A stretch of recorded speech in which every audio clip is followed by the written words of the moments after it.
மத்திய அரசின் புதிய குற்றவியல் நடைமுறை சட்டங்களை திரும்பப் பெற வலியுறுத்தி மயிலாடுதுறையில் அனைத்து வழக்கறிஞர்கள் சங்கத்தினர் நாளை முதல் ஒரு வாரத்திற்கு தொடர் போராட்டத்தில் ஈடுபட உள்ளனர்.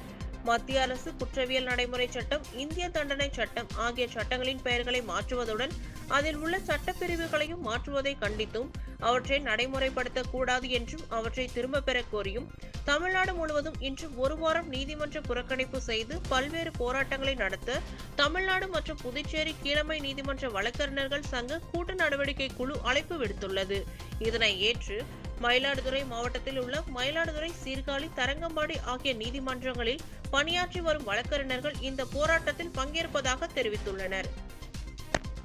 மயிலாடுதுறை மாவட்டத்தில் அனைத்து வழக்கறிஞர்கள் சங்கம் சார்பில் மத்திய அரசின் 3 புதிய சட்டங்களை திரும்பப் பெற வலியுறுத்தி ஜூலை 1ஆம் தேதி முதல் 8ஆம் தேதி வரை தொடர் நீதிமன்ற புறக்கணிப்பில் ஈடுபட்டு திங்கட்கிழமையன்று கருப்பு நாளாக அனுஷ்டித்தும், 2ஆம் தேதி நீதிமன்றங்களின் முன்பு ஆர்ப்பாட்டம், 3ஆம் தேதி மத்திய அரசு அலுவலகங்களின் முன்பு போராட்டம் உள்ளிட்ட போராட்டங்களில் ஈடுபட உள்ளனர்.